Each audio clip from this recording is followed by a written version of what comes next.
Hello students, Jalupura की online classes में आप सबका स्वागत है। आज मैं आपके सामने एस्किमो जनजाति के निवास क्षेत्रों के बारे में वर्णन करूंगा। निवास क्षेत्र के बारे में कि दुनिया के अंदर एस्किमोज कहाँ रहते हैं, इनका निवास क्षेत्र कौन कौन सा है। इससे पहले हम लोगों ने एस्किमो जनजाति की शारीरिक चारित्रिक विशेषताओं के बारे में अध्ययन किया था। आज हम इसके निवास क्षेत्र के बारे में अध्ययन करते हैं कि हम देखते हैं एस्किमो जो है वो ध्रुवीय प्रदेश या ठंडे प्रदेशों के अंदर रहने वाले लोग हैं और ध्रुवीय ठंडे प्रदेश अधिकतर उत्तरी ध्रुव और दक्षिणी ध्रुव के ऊपर पाए जाते हैं ये।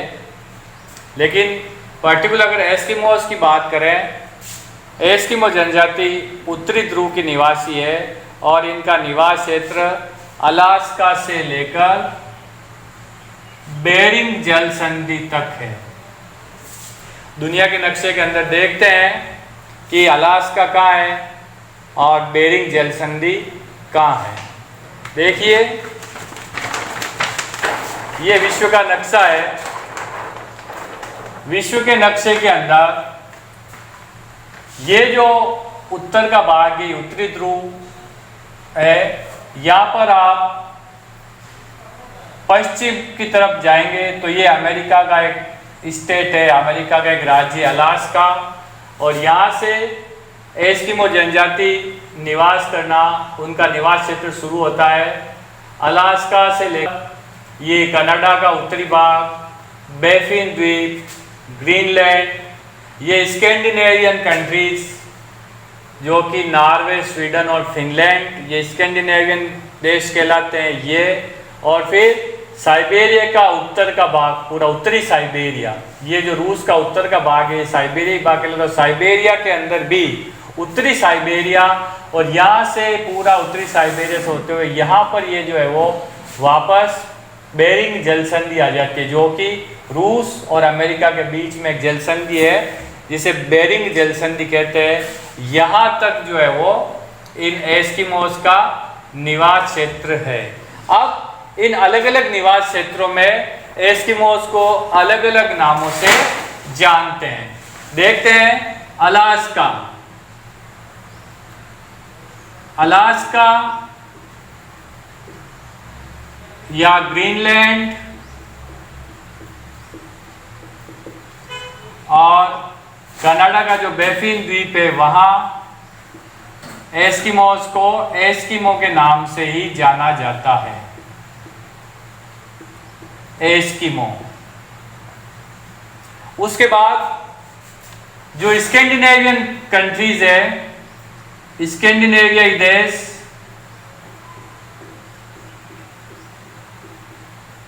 स्कैंडिनेविया, 3 देश आते हैं इसके अंतर्गत, नॉर्वे, स्वीडन और तीसरा देश फिनलैंड। यहां पर एस्किमो को एस्किमो नहीं कहकर लैप्स कहते हैं। एस्किमो का नाम यहां पर लैप्स हो जाता है। और उसके बाद अपन आते हैं जो रूस का भाग है, उत्तरी साइबेरिया। उत्तरी साइबेरिया में एस्किमोस को याकूत, सेमोइड्स,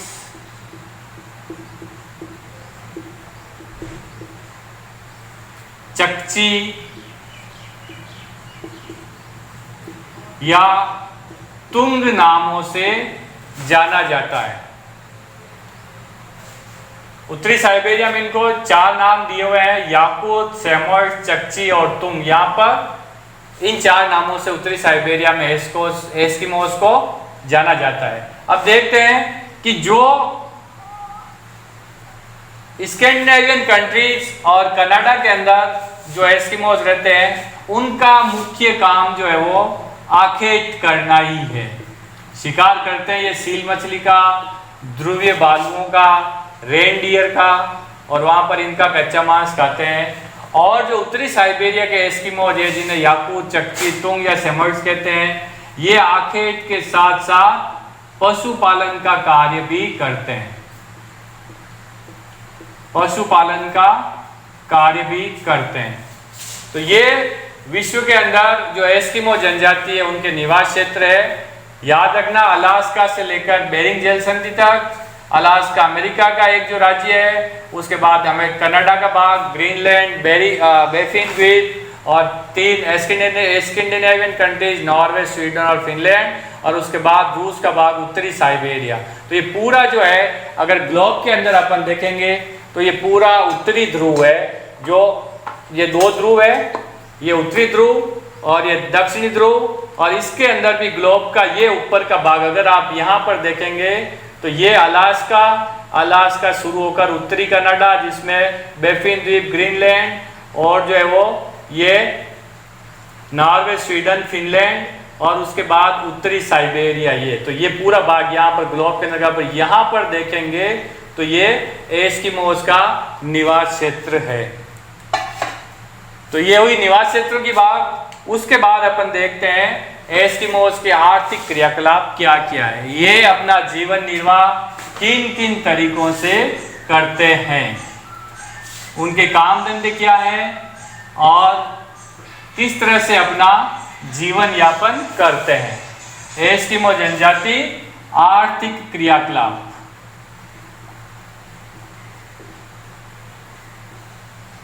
आर्थिक क्रियाकलाप। आर्थिक क्रियाकलाप में हम लोग देखेंगे कि ये जो भी काम करते हैं या हम लोग जो भी काम करते हैं उसके लिए बहुत सारे यंत्र उपकरणों की आवश्यकता होती है। चाहे मैं आपको पढ़ा रहा हूं तो मुझे एक यंत्र जो है वो पेन की आवश्यकता है, या अगर कोई जो है वो मिस्त्री होता है तो उसको जो तरह तरह के यंत्रों की, औजारों की आवश्यकता होती है। तो ये भी जब अपने आर्थिक क्रियाकलाप करते हैं एस्किमो जनजाति, तो उनके पास जो है वो कौन कौन से यंत्र और उपकरण होते हैं। तो यहाँ पर अपन देखेंगे एक तो यंत्र और उपकरण, ये लोग कौन से काम में लेते हैं, यंत्र और उपकरण आर्थिक क्रियाकलाप में। और इनका आर्थिक क्रियाकलाप के अंदर जो मुख्य जो है इनका काम होता है आखेट। तो ये आखेट जो किस तरह से करते हैं और आखेट के प्रकार क्या क्या है, और उसके बाद इन एस्किमोज का भोजन क्या होता है, और इनके वस्त्र कैसे हैं, और उसके बाद जो है वो इनके निवास गृह किस तरह से ये घर बनाते हैं, किस तरह से जो है वो बिल्कुल विपरीत परिस्थितियों के अंदर, विपरीत प्राकृतिक परिस्थितियों के अंदर ये अपने आप को जीवित रख पाते हैं। तो सबसे पहले अपन बात करते हैं यंत्र और उपकरणों की।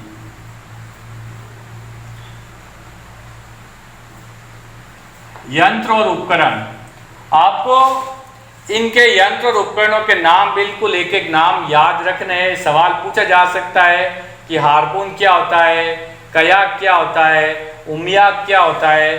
तो उनके बारे में आपको एक एक यंत्र उपकरण के बारे में याद रखना है।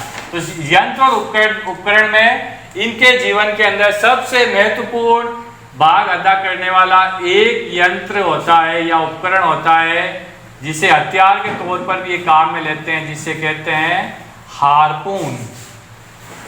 हार्पून एक बालेनुमा हथियार होता है जो कि एस्किमो जनजाति अपने शिकार के लिए काम में लेती है। ये एक बालेनुमा हथियार होता है। ये एक बालेनुमा हथियार होता है जिसका उपयोग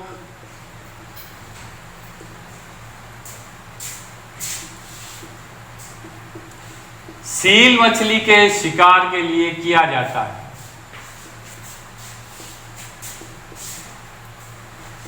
सील मछली के शिकार के लिए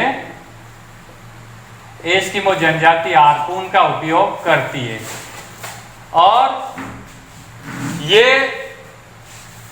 1.2 से 1.5 मीटर तक लंबा होता है और ये रस्सी से बंधा होता है। इसके पीछे एक रस्सी होती है, रस्सी से बंधा हुआ। तो अगर आपको चित्र के रूप में बताया जाए तो ये आप देखते एक बाला है इस तरह से ये, और इसके पीछे एक रस्सी बंधी हुई है 1 से 1.5 मीटर बालेनुमा हथियार, जिसका उपयोग एस्किमो जनजाति करती है, जिसे हार्पून कहते हैं। हार्पून के बाद एस्किमो जनजाति के जीवन में दो तरह की नावें हैं। दो नावें हैं, दो नावों के नाम है कयाक और उमियाक। कयाक और उमियाक।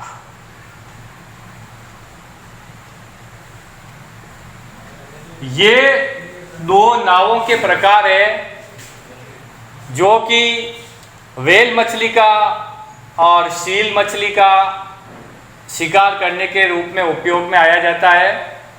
ये कयाक नाव है, ये छोटी नाव है और ये जो है वो सील मछली के शिकार में काम आती है।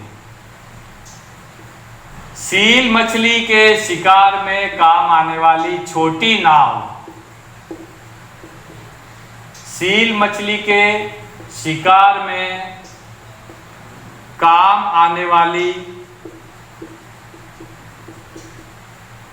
छोटी नाव जो कि 1.5 मीटर चौड़ी और 5 मीटर लंबी होती है, जो कि 5 मीटर लंबी और 1.5 मीटर चौड़ी होती है, वो नाव कयाक कहलाती है। क्वेश्चन आ सकता है कयाक क्या होता है? कयाक एस्किमो जनजाति द्वारा सील मछली के शिकार में काम आने वाली एक छोटी नाव होती है जिसकी लंबाई 5 मीटर और चौड़ाई 1.5 मीटर होती है। उसके बाद एक दूसरी नाव होती है उमियाक। इस नाव को एस्किमो जनजाति व्हेल मछली का शिकार करने के काम में लेती है और ये बड़ी नाव होती है। तो इसकी परिभाषा लिख सकते हैं आप, व्हेल मछली के शिकार में काम आने वाली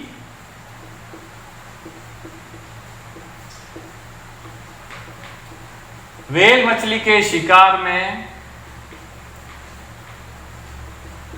काम आने वाली बड़ी नाव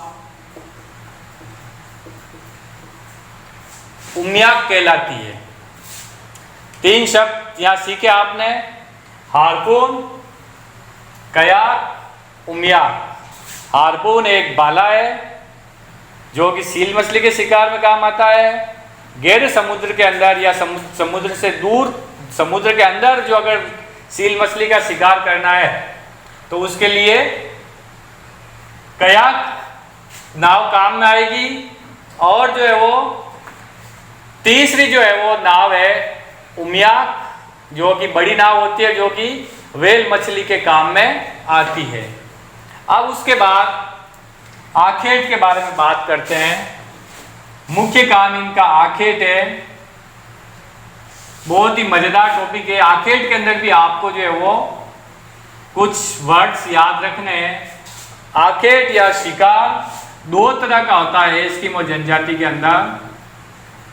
आखेट, एक आखेट है जो कि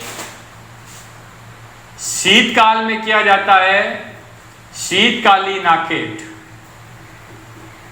और जब कुछ धूप खिल जाती है, तापमान बढ़ जाता है, या अपन कहें कि जब उत्तरी ध्रुव के ऊपर गर्मी का मौसम शुरू हो जाता है तो वहां पर वो गर्मी नहीं होकर वो बसंत का मौसम कहलाता है। वहां पर वो होता है बसंतकालीन आखेट। जो शीतकालीन आखेट है वो यहां पर वो भी 2 प्रकार के हैं। एक आखेट कहलाता है माऊपाक, और दूसरा होता है इतुरपाक। माऊपाक और इतुरपाक। माऊपाक के अंदर जब सील मछली सांस लेने के लिए बर्फ की छोटी छोटी दरारों के अंदर घुसती है या बर्फ के छेद से अपना मुंह बाहर निकालती है, तो उस बर्फ की दरारों के अंदर एस्किमो जनजाति पहले से ही कुछ हड्डी का लंबा सा टुकड़ा जो है वो फंसा कर रखती है। तो जब सील मछली वहां पर उन छेद के अंदर आती है तो वो हड्डी का टुकड़ा जो है वो हिलने लगता है, तो उससे ये पता लगा लेते हैं कि इसके नीचे जो सील मछली आई है। तो फिर वहां पर वो हार्पून से उस सील मछली का शिकार करते हैं। तो ये विधि कहलाती है माऊपाक विधि कहलाती है। दूसरा होता है इतुरपाक। इतुरपाक में एस्किमो जनजाति का एक व्यक्ति मछली के लिए चारा डालता है, और जब मछली पास में आती है तो दूसरा व्यक्ति जो खड़ा होता है वो भाले की सहायता से उस सील मछली का शिकार करता है। तो ये जो दो विधियां हैं माऊपाक और इतुरपाक, ये एस्किमो जनजाति द्वारा शिकार या आखेट के काम में ली जाने वाली विधियां हैं, जो कि शीतकाल में होता है। और बसंत काल में जो एस्किमो जनजाति शिकार करती है वो शिकार कहलाता है उतोक। उस शिकार को कहते हैं उतोक। यहां पर जब सील मछली धूप सेकने के लिए समुद्र के किनारे पर आती है तो एस्किमो जनजाति उनके ऊपर अपने द्वारा पाले हुए कुत्ते जो छोड़ देते हैं, और ये कुत्ते जो है उस सील मछली का शिकार करते हैं। तो कुत्तों द्वारा जो बसंत काल में सील मछली का शिकार किया जाता है वह जो है वो उतोक कहलाता है। तो यहाँ पर शिकार की तीन विधियां माऊपाक, इतुरपाक और उतोक, ये जो है वो एक आर्थिक क्रियाकलाप के अंदर बहुत ही इंपॉर्टेंट टॉपिक है एस्किमो जनजाति के। और इसके अलावा अपन देखेंगे कि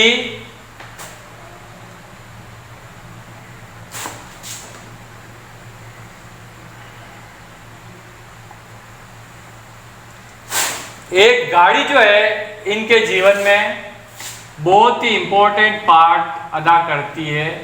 उस गाड़ी को कहते हैं स्लेज गाड़ी। स्लेज गाड़ी।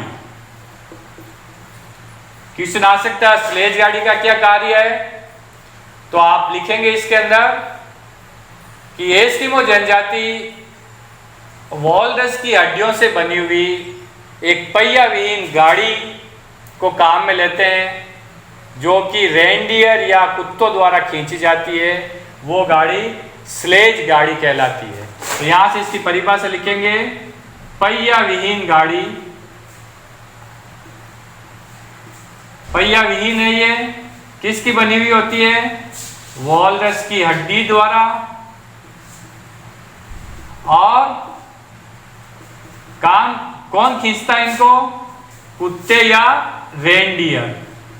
कुत्ते या रेनडियर द्वारा ये स्लेज गाड़ी को खींचा जाता है।